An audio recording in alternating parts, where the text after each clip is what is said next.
What's up, Brew Crew? Hey, Opie here. Welcome back to my Brew City Garden.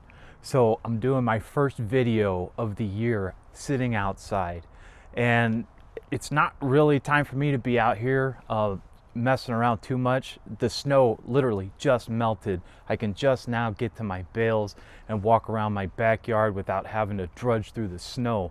But there's one special occasion that I just couldn't pass up. I had to come out and say hello to spring. That's right, today is the first full day of spring. And you know what? It's actually kind of starting to feel like it. Gosh, yesterday the sun was shining. It was almost 50 degrees here in Milwaukee, which compared to what we've been having is just phenomenal. I mean, it's awesome. It feels so good. This is the type of weather us northerners, we actually consider pulling out, you know, the swimming trunks and the shorts and the short sleeve shirts. And you'll actually see people walking around that way.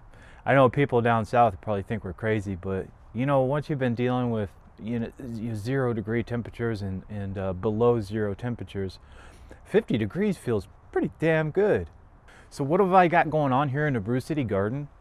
I've got a lot of seeds sown down in the basement garden, the indoor garden under lights. I need to get the rest of my tomatoes sown, and all the things that I can sow indoors that I don't directly plant outside. All that's going to get taken care of through the end of this week.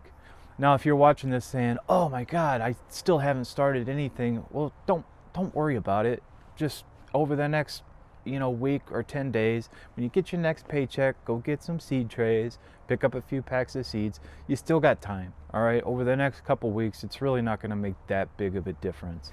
I have started my pepper seeds, which I'm not sure why, but I'm not having much luck with them. I think out of the probably 30 or 40 peppers that I planted so far, only one of them is sprouted.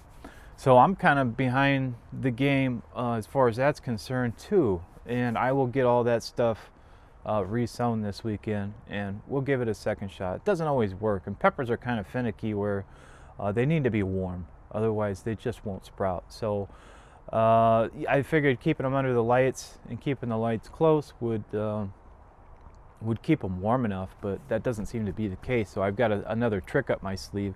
I'll actually put the seeding tray towards the rear on the top of my refrigerator, and it's always a little bit warm up there, so that'll help those sprout. All right, so you're probably looking over my shoulder at the Brew City Garden, and you're thinking, geez, Opie, that's quite the mess you got there. Well, yes, it is quite the mess I have here.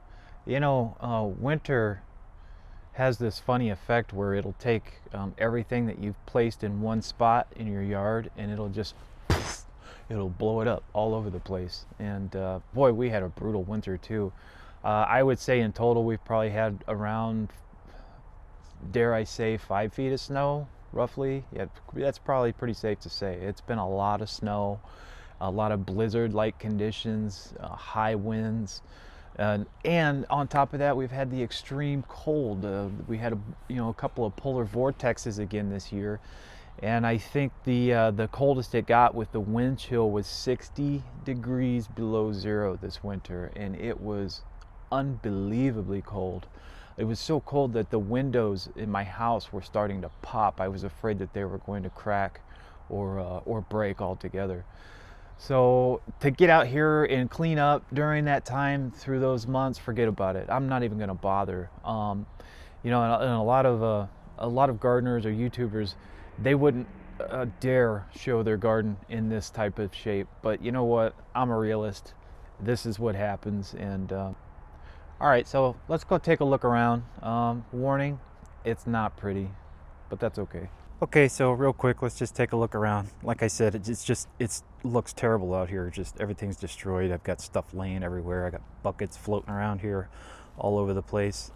But this is really a good example of what your bales will probably look like after winter. So these have been used for one season, and now they've sat through the winter and the snow and the rain and all that good stuff.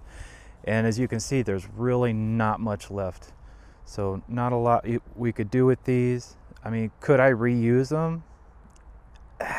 Yeah, I mean, probably. But I would just rather start with large, fresh bales. I think they're going to hold up much better through the season. Now, if we look over here, we, look over here, there are the bales that I had planted for 2 seasons. And essentially there's nothing left of these. I mean, you could hardly tell these from the ground. So definitely will not be using those again. So what are we going to do with all these bales? All right, so the best thing I found to do with your old bales, your spent bales from the previous year, is just make a kind of a traditional style in-ground garden, and just pile those bales up in here. And after a few years, you're going to have just the greatest growing medium you could ever imagine. I think these spent bales put in a garden bed such as this actually performs better than fresh bales. Now, don't get me wrong, I'm not gonna just buy a bunch of bales and let them break down. You know, fresh bales work extremely well. I mean, that's why I'm such a big proponent of the straw bale gardening method. But don't let those year-old bales go to waste. They work perfectly in a setting like this. Now, over here last fall is where I planted my my garlic, the garlic that I got from Fat Glove Garlic Farm. And I was really worried about this garlic because it got so cold. And you know, garlic typically can handle that, but I mean, it got so cold. I thought for sure that this stuff was gonna die off. But if you look, see that? My garlic's starting to come up already. There's some.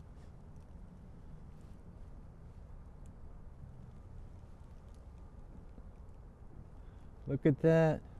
How do you like it? All right, so let's check out the newest addition to the Brew City Garden. It's actually got snow on it still. How do you like that? But here we go. This is the Jose the Neighbor garden, and I just started building it up in the fall. It's approximately 8 feet wide by about 18 feet long, and it's brand new. It's a lasagna style garden.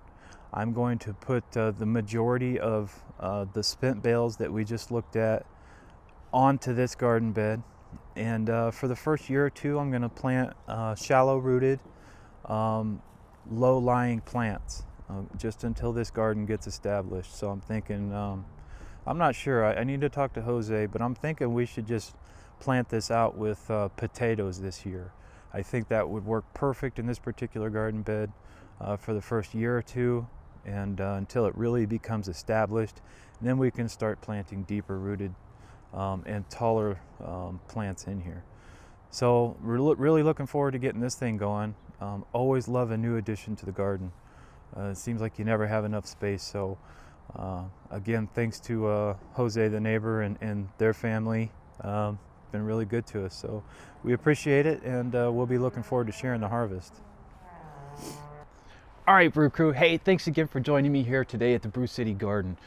Even as gloomy as it looks, but more importantly, I'd like to say happy spring. Yes, that time has come. So make sure, if you're new here, hit that subscribe button so you can follow along with the Brew City Garden through the whole season and for seasons to come, because it's just going to get better and better. It's going to turn from this ugly looking, very ugly garden to just big, green, beautiful, just wonderfulness. Is that a word? Oh well, it doesn't matter. All right guys, it's time for me to get out of here. We'll see you.